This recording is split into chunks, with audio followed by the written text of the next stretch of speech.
Arestado ang isang lalaking namaril umano ng kapitbahay niyang nakaalitan dahil umano sa iligal na droga sa Navotas City. Ayon naman sa suspect, idiniin lang siya ng biktima at may iba silang pinag-awayan. Nasa frontline ng balitang yan, si Hannibal Talete.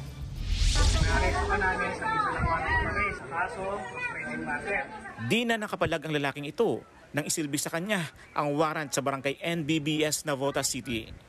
Nahaharap sa kasong frustrated murder ang akusado. Nag-ugat yan sa pamamaril ng suspect sa kanyang lalaking kapitbahay noong 2023. Itong biktima at ang suspect ay mayroong transaksyon na illegal at napikon po itong suspect dahil sa ginagawa po ng biktima na hindi po nagbabayad sa transaksyon ho nila. Transaction saan po ito, sir? May kinalaman to sa illegal na droga.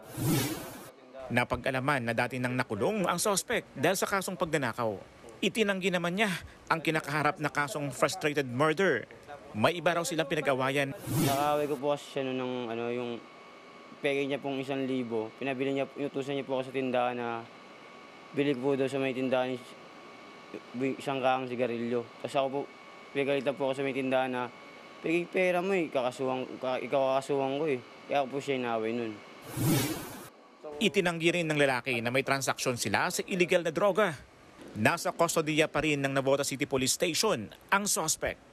Nagbabalita mula sa frontline, Hannibal Talete, News 5. Mga kapatid, Cheryl Cosim po, huwag maging huli at maging una sa lahat sa balitaan. Para sa tuloy-tuloy na talakayan sa frontline, mag-follow at mag-subscribe sa social media pages ng News 5.